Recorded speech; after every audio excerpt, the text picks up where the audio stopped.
yang memberikan makan orang yang berbuka, maka dia akan mendapatkan pahala sama dengan orang yang berbuka tanpa mengurangi pahala orang yang berpuasa tersebut.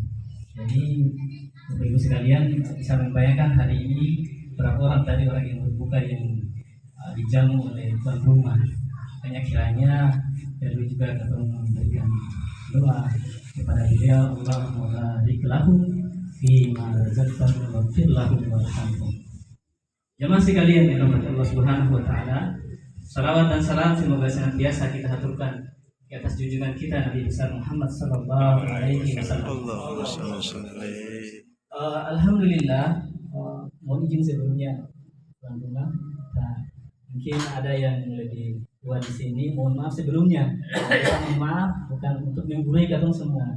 Memang berkaitan dengan saling nasihat menasihat ini adalah bagian dari ajaran Islam. Sebutkan fadzakir fa inna dzikra tanfa'ul mu'minin, ya. Berikanlah peringatan karena sesungguhnya peringatan itu sangat bermanfaat. Maka dikatakan orang itu sombong kalau misalnya ketika diberikan nasihat dia tidak mau menerima. Itu fungsinya kemudian di masjid ya. Ada khutbah-khutbah Jumat, ada ceramah-ceramah dan nasihat-nasihat. Ya, itu adalah bagian dari agama ini. Jamaah sekalian, malam ini katong sudah kalau saya salah mungkin 19 kan, kalau untuk yang ke pemerintah ya, malah 19 ada yang 20 ya. Kalau pemerintah malah 20. 19 ke 20. Ada yang 10, 25 lagi apa? Jadi puasa ini sebenarnya kita melihat puasa ini sebagai ujian, ya. Sebagai ujian bagi orang-orang yang beriman. Kalau yang saya beriman itu ini bukan ujian, ya. Selalu bagaimana, tapi untuk orang-orang yang beriman puasa ini adalah ujian. Kenapa kita sebutkan ujian? Karena berkaitan dengan mengisi bulan Ramadan ini biasanya yang ramai hanya di awal-awal saja. Nanti di akhir itu semakin mundur, lama-lama tinggal imam sendiri. Seperti itu, ada seperti itu. Ya. Makanya ujian itu penting. Ya. Ujian itu penting bagi seorang muslim. Kita berikan contoh misalnya ada ujian-ujian yang diberikan kepada orang-orang terdahulu. Misalnya Nabi Ayub, dia diberikan ujian sakit selama 18 tahun. Kalau ada yang sakit 18 tahun atau di sini baru sakit gigi saja kan sudah bertanya. Sakit 18 tahun. Nabi Ayub itu seorang yang luar biasa, punya anak yang soleh. Ya, anak yang soleh banyak ya, dan yang diharapkan oleh semua orang ya. Kemudian punya harta yang banyak. Lalu kemudian Allah menguji karena dia adalah seorang nabi, diuji dengan ujian yang berat. Ya. Rumahnya hancur kena gempa, anaknya semua meninggal. Kemudian dia ditimpa penyakit yang sangat sangat mengerikan ya. Dia dimakan tubuhnya, kulitnya semua itu cacing. Biar dibersihkan tetap dia kembali. Itu terjadi selama 18 tahun. Itu di sini kira-kira kalau ada yang sakit 18 tahun, bagaimana itu? Ya. Sampai bertahan dengan penyakitnya, kemudian diusir oleh masyarakat sekitarnya karena dianggap membawa penyakit yang berbahaya. Kemudian puncaknya adalah istrinya. Istrinya mulai goyah juga. Jadi kalau mai tua mendampingi katong, kalau saya buat imam 1 hari 2 hari saja mungkin pusing. Apalagi 18 tahun. Ya, itu suatu sebenarnya yang wajar ya, natural. Kemudian istrinya mengatakan, ini kan seorang nabi, masa saya bisa memohon kepada Allah untuk meringankan? Dan kemudian marah, kemudian Nabi Ayub dia mengatakan, kalau kita sembuh, kita akan cambuk saja 100 kali. Dan kemudian ternyata di kemudian Nabi Ayub disembuhkan oleh Allah, dan dia harus menjalankan itu. Ujian juga yang memukul istri 100 kali, kira-kira bagaimana? Ya, akhirnya diberikan rukhsah keringanan. Sapu itu di 100 sapu itu diikat. Lidi 100 bukan sapu ya, kalau sapu 100 basah sekali. 100 lidi diikat kemudian dipukul 1 kali. Ya. Jadi itu ujian yang paling ujian ya, diberikan kepada orang terdahulu. Jadi ujian juga bukan hanya berkaitan dengan sesuatu yang menyakitkan. Karena kita salah persepsi bahwa ujian itu sesuatu yang dikatakan kepala sakit. Ya. Ada juga ujian yang menyenangkan. Ya. Misalnya Nabi Yusuf. Ya, ada, mohon maaf kalau ada nama Yusuf di sini. Ya. Ada Nabi Yusuf, dia seorang laki-laki yang gagah. Semua laki-laki pasti mengharapkan menjadi laki-laki yang gagah. Ya. Dia dikaruniai kegagahan, ada Lama mengatakan ada kegagahannya itu 1%, 99% kegagahan laki-laki di muka bumi ini bila ambil sendiri. Katong satu ini bapak-bapak dengan adik-adik katong bagi 1%, ya. Kira-kira kegagalan seperti apa? Dan bahkan kemudian mama piaranya sampai jatuh hati, ya. Kemudian diundang semua perempuan-perempuan yang kemudian mereka menyaksikan dia.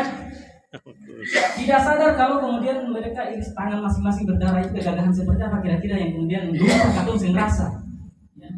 Itu ujian bagi Allah. Dan apa yang terjadi, Nabi Yusuf kemudian memohon kepada Allah, lebih baik dia masuk penjara daripada dia seperti itu. Padahal kalau katong itu barang bagus ini, ya.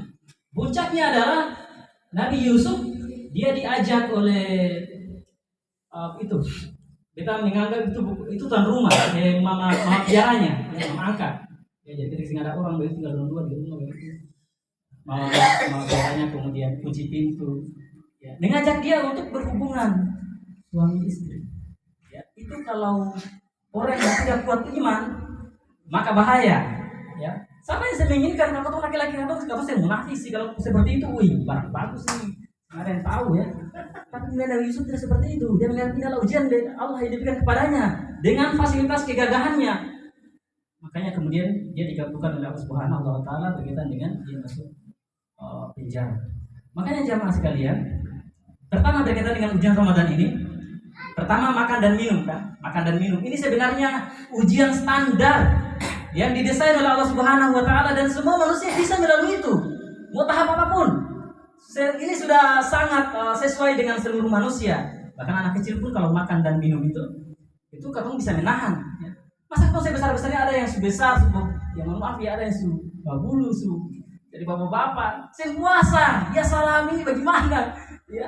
Padahal ujian yang paling rendah ini. Ya.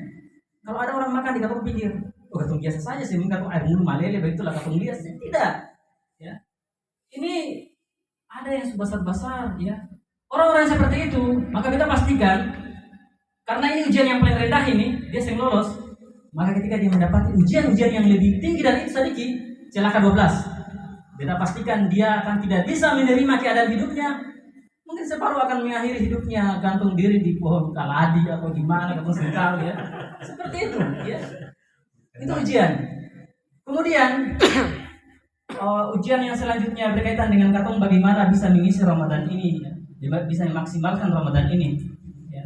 Padahal di dalam ini sudah dikasih tahu semua keutamaan-keutamaan, dan kalau orang yang berpikir, orang yang punya, ya, atau orang yang berpikir yang bisa memahami itu, pasti kita akan bersegera dengan itu.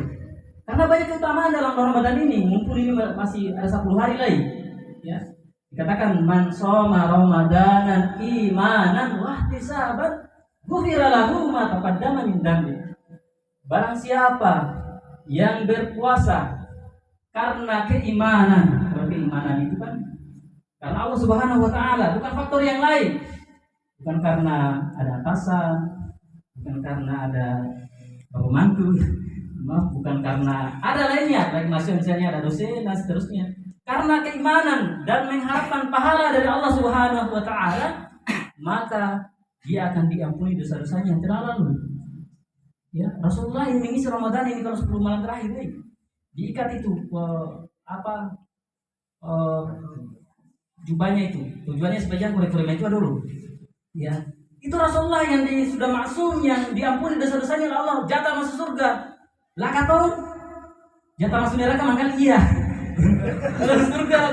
Ya Allah, gimana ini, ya? Dan sampai saya punya dosa. Semua punya dosa. Momen ini harusnya kesempatan bagi yang punya tabungan dosa banyak begitu, kesempatan ini kapan lagi, dan ini tidak akan datang berulang, ya. Tidak akan datang berulang hanya waktu-waktu tertentu seperti ini. Kemudian yang lain, ya, yang kemudian yang dikejar, yang ini tadi kalau diampuni dosa yang telah lalu ini mangkali masih kurang begitu, ya. Kalau katong dosa diampuni, lalu katong ibadah masih kurang kan, masih ada peluang masuk neraka ini, ya. Yang dikejar ini kan adalah malam Lailatul Qadar, ya. Yang inna anzalnahu fi lailatul qadar, ya. Inna anzalnahu fi lailatul qadar, lailatul qadar khairun min alf syahr. Lailatul Qadar itu adalah malam yang bernilai 1000 bulan.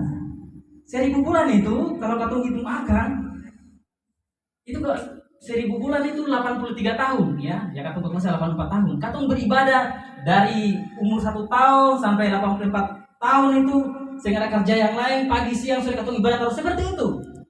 Jadi siapa yang mengisi ibadah pada malam itu, maka dia akan diganjar oleh Allah seperti beribadah 84 tahun. Katong sing bisa 84 tahun. Mohon maaf tadi yang paling tua di antara katong tadi mungkin yang tadi jadi Ustadz tadi 74 tahun ya. Seperti itu pun kalau katong masih kecil, ya 10 tahun baru katong bisa sholat, masih sebanyak kurang ya. Makanya ini momen yang paling berharga sebenarnya. Makanya sangat merugi kalau misalnya ada yang kemudian tidak memaksimalkan kegiatan ini, kegiatan Ramadan ini dengan beribadah kepada Allah.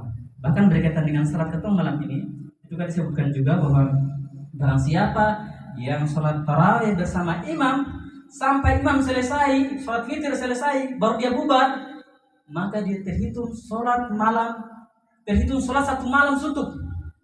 Ya, paling katong kira-kira katong bisa sholat 1 malam suntuk sing? Bisa. Baca Quran 1 malam suntuk sing bisa. Katong lebih banyak tidur. Kalau tidur iya, ya hampir semua sudah. Ya, tapi kalau katong ibadah itu sangat jarang bagi orang-orang yang kuat, yang punya stamina dan seterusnya. Makanya jamaah sekalian, ini Allah sudah memberikan diskon-diskon ini. Wih, kalau memang sekarang katong bersaing dengan diskon-diskon di pasar-pasar di mana begitu, diskon Allah itu luar biasa pada bulan ini. Makanya ini adalah kesempatan kepada katong semua bagaimana kemudian dengan Ramadan ini katong bisa mengambil janji-janji yang diberikan oleh Allah baik dalam Al-Quran maupun hadis. Kemudian dengannya katong bisa yang dijanjikan Allah Subhanahu wa taala, la'allakum tattaqun. Semoga dengan apa yang katong kerjain kemudian katong bisa dijadikan katong adalah orang-orang bertakwa. Kira-kira Bapak Ibu sekalian seperti itu yang kita sampaikan, kurang lebihnya kita mohon maaf. Wallahu a'lam bishawab. Assalamualaikum warahmatullahi taala wabarakatuh. Waalaikumsalam warahmatullahi wabarakatuh. Ya, terima kasih Ustaz sudah memberikan tausiahnya.